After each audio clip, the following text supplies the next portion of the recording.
Hey everybody, welcome back, and we're going to continue our discussion of the reactions of acids and esters.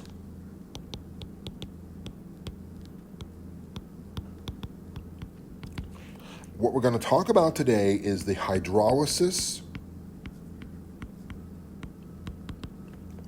of esters. Wow, that's written crooked. Hydro, water, lysis, breaking.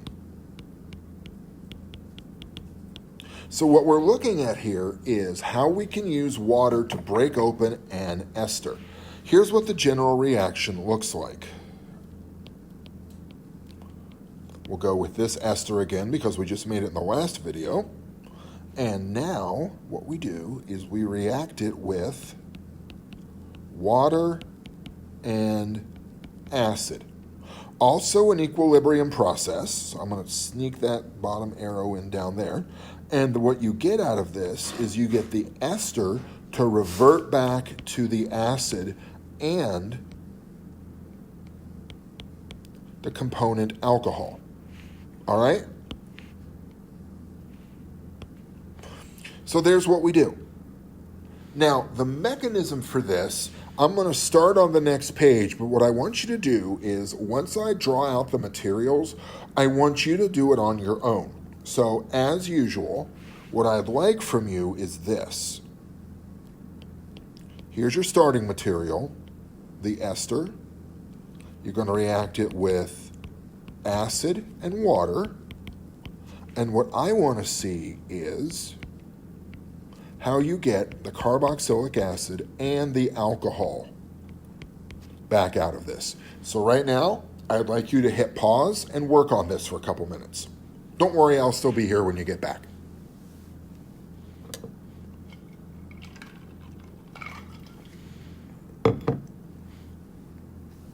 Oh, hey, you're back. Good to see you again. I thought you might have wandered off on me. So here's how this works. And when you were working on this, if you were thinking to yourself, I wish you'd just hurry up and do this, I have to say, well, no, too bad you had to do it yourself. But you also might be thinking to yourself, this looks a lot like kind of like a reverse of what we did before. A reverse of the Fischer esterification. And I'd have to say, you're right. And wow, does that not look nice.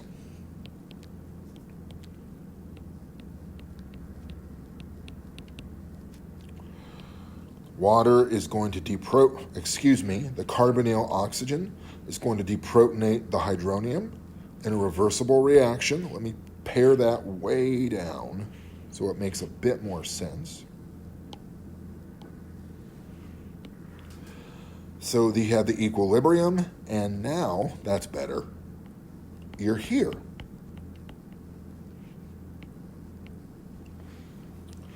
Okay, now we have water, which will be our nucleophile for this step.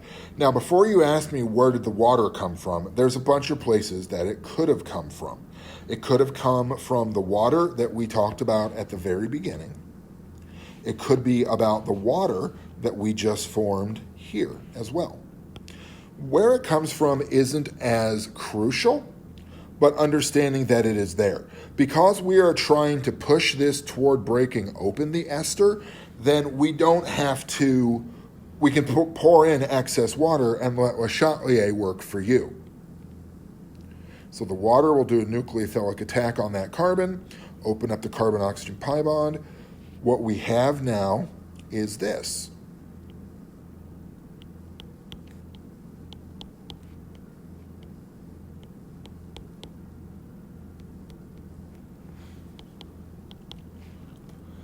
We're going to do an intermolecular proton transfer again. And I have to write a little smaller here.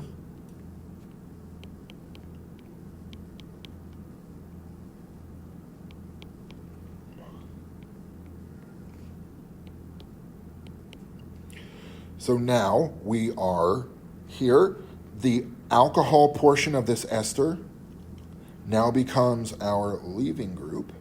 So one of the OHs, it doesn't matter which because they're going to be identical, one of the OHs makes a new pi bond between it and the carbon, knocking off that alcohol, which puts us here.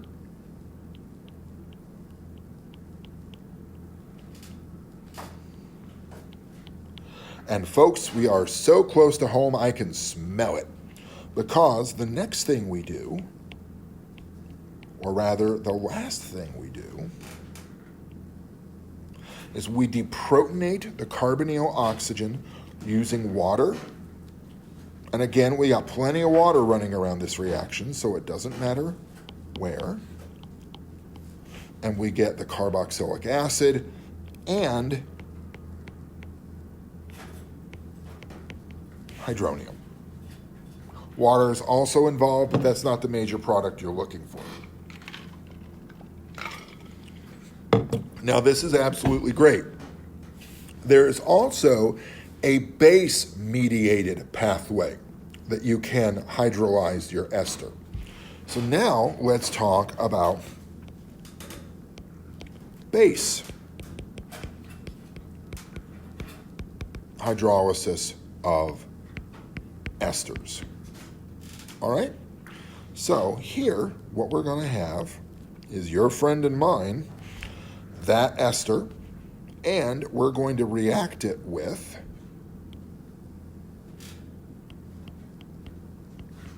hydroxide and water. And this takes quite a bit of heat.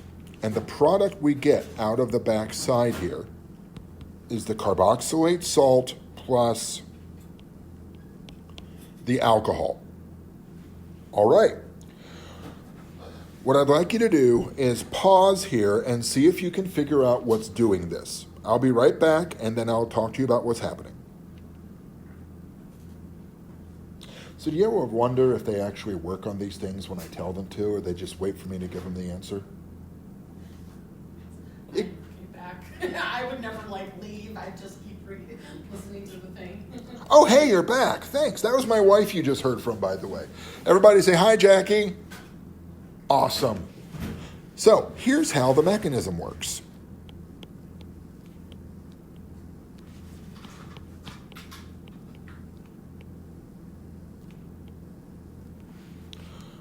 Hydroxide nucleophilically attacks the carbonyl oxygen, opening up the pi bond. This is reversible, although not that easily.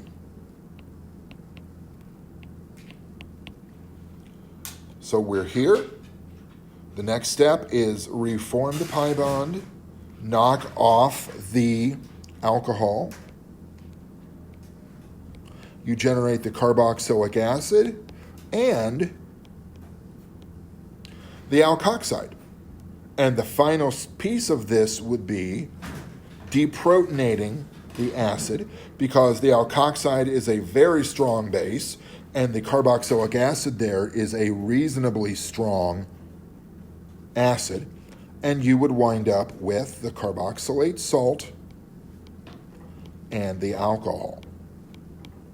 Now, some of you who've been paying attention may have noticed that every step through this until the last one has been equilibrium.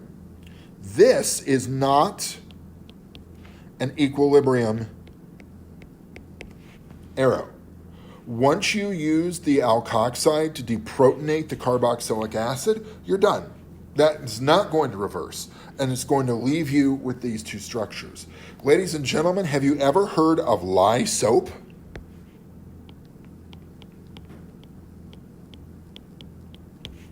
Lye is just a really old-fashioned word for sodium hydroxide.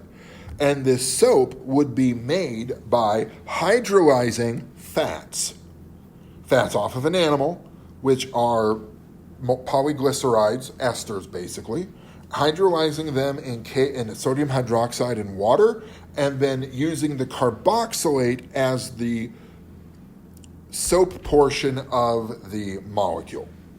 So there you go, a little bit of trivia for you then today. So in the next video, what we're going to talk about is how to do trans-esterification.